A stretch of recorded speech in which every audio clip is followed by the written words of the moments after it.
محکمہ تعلیم کی جانب سے سرمائی تعطیلات کے دوران سپر 50 کلاسوں کے آغاز کے لیے آج کپواڑہ ضلع میں بھی خصوصی انٹرنس ٹیسٹ لیا گیا، جس کے تحت ضلع بھر کے طلبہ و طالبات نے انٹرنس امتحان میں شمولیت کی، جو محکمہ تعلیم کے سپر 50 کلاس کے لیے منتخب ہوں گی۔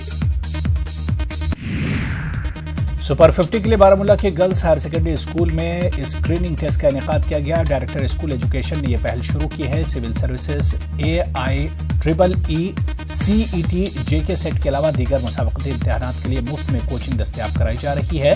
کل 215 امیدوار سول سروسز کے لیے تیاری کر رہے ہیں۔ فزکس، کیمسٹری، بایولوجی کے لیے 555 امیدوار میدان میں ہیں۔ ادبی مرکز کمراز نے کلچرل اکیڈمی کے اشتراک سے سوپور میں سیرت کی محفل کا اہتمام کیا۔ عید میلاد النبی صلی اللہ علیہ وسلم کے جشن کا سلسلہ جاری رکھتے ہوئے اس سلسلے میں ویمنس کالج آف ایجوکیشن میں تقریب کا اہتمام کیا گیا۔ سرکردہ شعراء اور قلمکاروں نے سیرت پر پرچے پڑھے اور نعتیہ مشاعرہ منعقد کیا گیا۔ زرعی ماہرین کا کہنا ہے کہ کیمیائی کھادوں کے زیادہ استعمال سے زرعی زمین کو سب سے زیادہ نقصان پہنچتا ہے۔ بانڈی پورہ کے پتوشے علاقے میں واقع کرشی وگیان کیندر کی جانب سے ورلڈ سوائل ہیلتھ ڈے پر منعقد کی گئی ایک تقریب کے دوران ماہرین کا کہنا تھا کہ پرانے زمانے میں لوگ آرگینک فارمنگ اپناتے تھے، جس کی وجہ سے غذائی چیزیں بیماروں سے پاک رکھتی تھیں۔ جانکار پروگرام میں بانڈی پورہ کے ترقی پسند کسانوں کی ایک بڑی تعداد نے شرکت کی۔ ضلع گاندربل میں محکمہ زراعت نے سوائل ہیلتھ ڈے منایا۔ زمین کی زرخیزی سے متعلق کسانوں میں بیداری پیدا کرنے کی غرض سے ایک پروگرام منعقد کیا گیا۔ شوہامہ میں واقع کرشی وگیان کیندر کیمپس میں پروگرام منعقد ہوا۔ کرشی وگیان کیندر کرگل لداخ کی جانب سے سوائل ہیلتھ ڈے کے موقع پر ایک بیداری اور تربیتی کیمپ کا انعقاد کیا گیا۔ اس موقع پر ترقی پسند کسان اور اسکاؤٹس افسران موجود تھے۔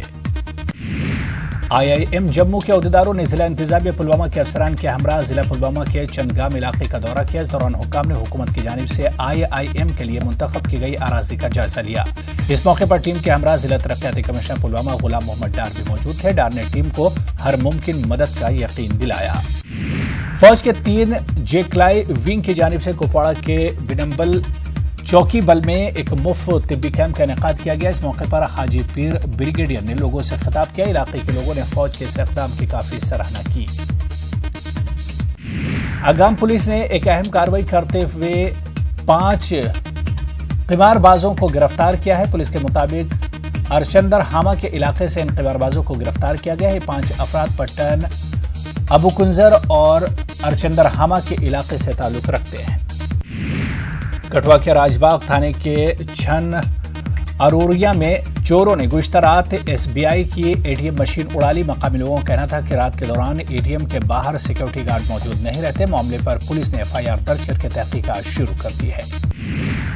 شیر قسم اسپورٹس اسٹیڈیم بانڈی پورہ میں آج شہید Gopi Singh Rathore memorial north Kashmir football championship کا فائنل کھیلا گیا۔ فائنل مقابلے میں داچی گام کی ٹیم نے لہر والپورہ کی ٹیم کو 0 کے مقابلے میں 1 گول سے ہرایا۔ فائنل مقابلے کے دوران منعقد کی گئی تقریب میں 5 سیکٹر کے کمانڈر V ہری ہرن مہمان خصوصی تھے۔ اس موقع پر کھلاڑیوں میں ٹرافی اور نقد انعامات تقسیم کیے گئے۔